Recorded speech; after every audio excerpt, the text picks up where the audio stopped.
Welcome everyone, welcome to Conservatorium Maastricht. We are today hosting our first series of Jazz Master Research presentations, and we'll have two of them today. The first one is going to be Patrick Britton's, and we will start with a video presentation, after which we will return to the Q&A here in the live room. Thank you.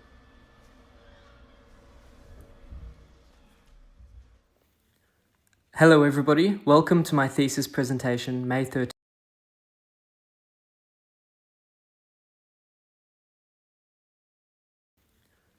Hello everybody, welcome to my thesis presentation, May 13th, 2025. I would first like to acknowledge the help of Jesse, my main subject tutor, and Janning, my research mentor, for helping me throughout my research these past 2 years. Both have made valuable input towards my research. Most of all, I am in debt to those whose research came before mine, notably Louis Sass and Ian McGilchrist. Without them, this research would not exist in the same format. I would also like to thank my partner Madeline for her endless encouragement, and for my good friend Michael Avery, who originally put me onto this research, and without his initial suggestions, I would not have further pursued to this level.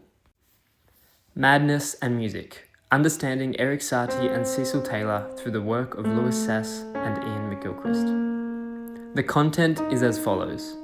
Introduction, methodology, lit review, review of schizophrenia and modernism, misconceptions, both of schizophrenia but also of jazz, Erik Satie's Vexations, and conclusion. The purpose of this research is to explore the potential relationship between modernist philosophy, artwork, 20th century music, and schizophrenia. The Master and His Emissary by Ian McGilchrist traces as the stimulus of this research. My interest was piqued towards schizophrenia after my first reading of it, and in the years after, where I spent much time meditating on potential directions for my own work. Although the book is mostly engaged with his arguments surrounding the different aspects between the left and right hemispheres in the brain, which is also interesting and is partly incorporated into my own research, what astounded me to my core was the research regarding schizophrenia. He pointed towards Louis Sass as his inspiration, which was where I was then headed. Madness and modernism was my point of no return for this research.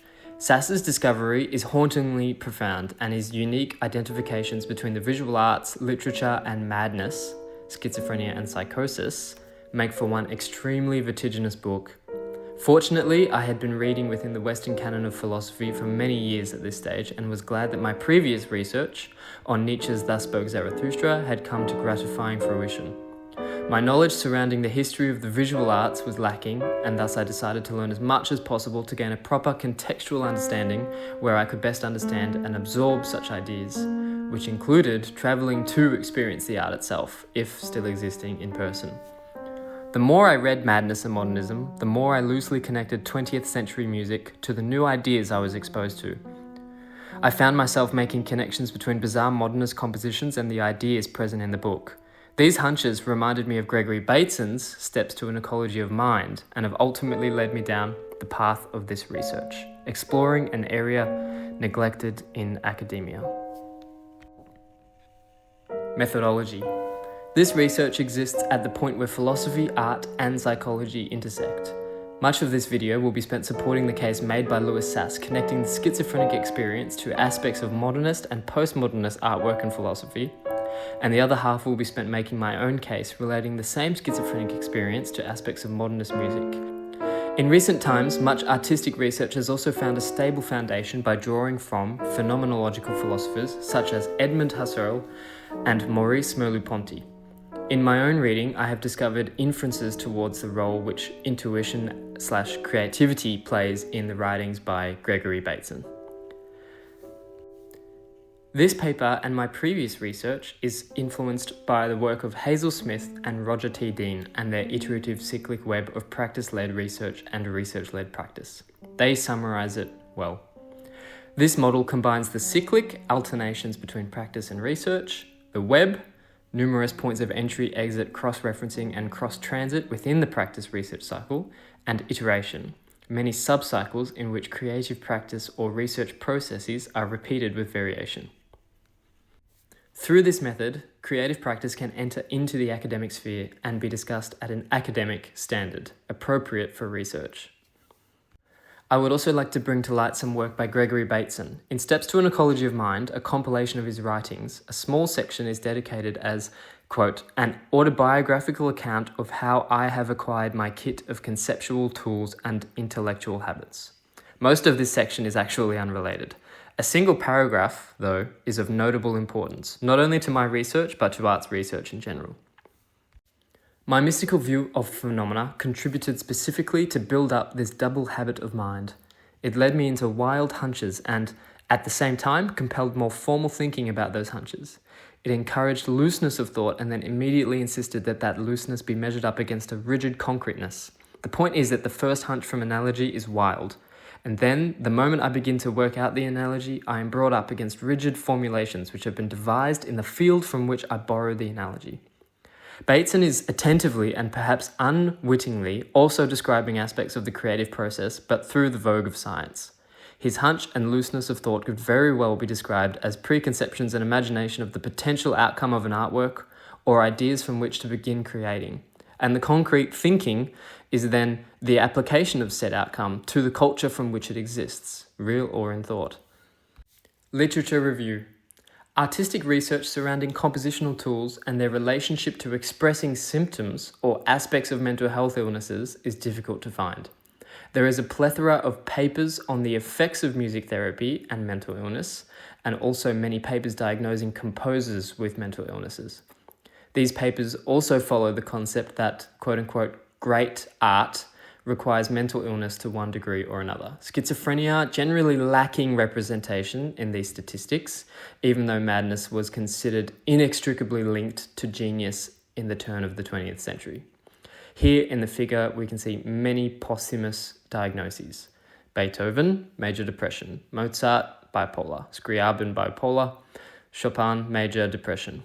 And for the jazz musicians, substance abuse clearly plays a role in their illnesses. I would like to reiterate that this research is multidisciplinary, and due to this may at times be difficult to follow. I hope that what points I do make, you come away with a new appreciation of artwork, for schizophrenia, and for music. Of all mental diseases with some presence in pop culture, schizophrenia seems to be the most disastrously misunderstood and misinterpreted, partially for its representation in film and literature, but also because of the ideas associated with the archetype of the genius mystic, and others which arose and became admired after the Renaissance and into the Romantic period. Schizophrenia is a formal thought disorder, that is, that the disorder shifts the structure of thought itself. A standard person's entire style of thought and participation with the world is shifted when grappling with schizophrenia. There is no single set of symptoms, pathological or neurophysiological mechanism identifiable which sets the stage for a sure diagnosis of schizophrenia. Each diagnosis is based upon a variety of observations, verbal reports, inferences, scans, etc. These collate to describe a picture of schizophrenia, but not the picture of schizophrenia. Characteristic symptoms of schizophrenia are described in two categories. Positive symptoms are symptoms which add to someone's symptoms on top of their standard processing, and negative symptoms are a lack or the absence of quote-unquote standard processes. Positive symptoms are delusions, hallucinations, disorganization of thought, disorganization of behavior, catatonia, and motor deficiencies. Negative symptoms are affective flattening, which is a reduction or the absence of the expression of emotion, anhedonia, which is the inability to experience joy or pleasure, alogia, which is poverty of speech, asociality, which is a reduction in the interest of forming relationships, avolition, which is the absence of goal-directed behavior, depersonalization, which is the feeling of detachment from one's identity, oneself, derealization, which is the feeling of detachment from reality itself, or the experience of unreality. Why schizophrenia? Louis Sass puts it well. With the wavering and slippage of traditional frameworks of thought, new possibilities come to light. When thinking jumps the rails laid down by convention and practical demands, objects and events may be seen or understood in strange and unexpected ways. What new horizons loom up as the conventional ones fade away? Aspects of schizophrenia. Reflection and introspection are the act of inspecting our own inner thoughts, sensations, and feelings via a separation from them. This separation allows for personal development, emotional homeostasis, and examination of the motives behind our actions. Arts research is indebted to introspection and relies deeply on self-analysis. To know my own self is inevitably to multiply or fractionate myself. It is to create a division between my knowing consciousness and my existence as a perceivable individual who interacts with others or subsists as a body of flesh and blood. In schizophrenia, hyperreflexivity is the consistent involuntary separation from thoughts, sensations, and feelings, resulting in the complete breakdown of all human aspects between the individual to society to reality. The normal sense of reflection, but in a hypertrophied state. Sass says that hyperreflexivity is a kind of master theme, able to subsume many specific aspects of schizophrenic consciousness and to organize our overall picture of the syndrome. Sass understands this hyperreflexivity to be something like the unrelenting light of consciousness. The schizophrenic patient Renee speaks of the insane as quote-unquote enlightened people. To become mad is for her not to descend into the depths or the darkness, but to enter the land of enlightenment, which is also the land of unreality. Introspection has been used throughout the history of philosophy to seek the self or center of existence. This search for the self, when carried out by people suffering from schizophrenia, has the potential to destroy the individual and alienate external reality. Another patient said, "When I suddenly realized I hadn't been thinking about myself, I was frightened to death. The unreality feeling came. I must never forget myself for a single instant. I watch the clock and keep busy or I won't know who I am." This patient is remarking upon a moment in time where she hadn't been consciously aware of her own existence, and thus the unreality feeling, or the alienation of the external world, washed ashore of her consciousness. Then I, through this combination of myself projecting into the other person and the other person in itself, am monitored to react as expected, she said. And that happens so rapidly that I, even if I had wanted to, am unable to stop myself. And after that, I am left by myself and very lonely. Literary scholar Erik Satie states, "The steady growth of man's self-reflection and psychological introspection, which leads to utmost detachment and to that second coldest consciousness, the objectification of life." Spanish philosopher Ortega y Gasset writes of the extreme consequences of introspection, quoted in Sass, described as the increasing insomnia of civilized man, the almost permanent wakefulness, at times terrible and uncontrollable, which affects men of an intense inner life. Introspection is not a recent habit amongst philosophers and artists. It does, however, come to fruition as an essential part of Descartes' meditations. Yet, Sass emphasizes that the more extreme implications of introspection were not elaborated or lived out until the era of modernism. Some of the most interesting case studies of the schizophrenic experience involve parody and unconventionality. The unconventional approach of schizophrenic patients to intellectual tasks is stimulating from an artistic perspective. Conventionality is often seen as the enemy of progress in art, and their answers are often unconventional. Schizophrenic patients were asked to combine the objects in the left column into a single defining quality presented in the right column. Louis Sass states that in general, answers provided on these tests by schizophrenic patients exist between extremely abstract and absurd or extremely detailed and literal, and sometimes a combination of both, ordering the world in highly idiosyncratic, impractical perspectives. A table and a chair are both furniture, but the patients were clearly not satisfied with these communal categories and instead opted to search for relationships which exist on the peripherals of common understanding. These categorical deviations are potentially reminiscent of an inner cognitive expression of social defiance, not unlike that found in the anti-conventionality of modernism and postmodernist artworks. This example details how patients can sometimes have a failure or refusal to inhabit the universe of common sense. The patient is meant to define the word presented to them. There is an aberrance towards sharing an abstract concept and a reliance upon an unspecified level of granular definition, which almost acts as an absurd situation where each category can be fragmented into further subcategories. Next, we come to Henry Phillip, a schizophrenic patient who describes with rationale in depth his preference for unconventionality. Henry adequately describes the position of most solipsist philosophers, that reality is at essence only assumed to exist and is governed by those who treat its existence as real. He goes so far as to call reality, which can be understood as the perceived objective world made real through communal intersubjectivity, as an absurdist consequence of relativism.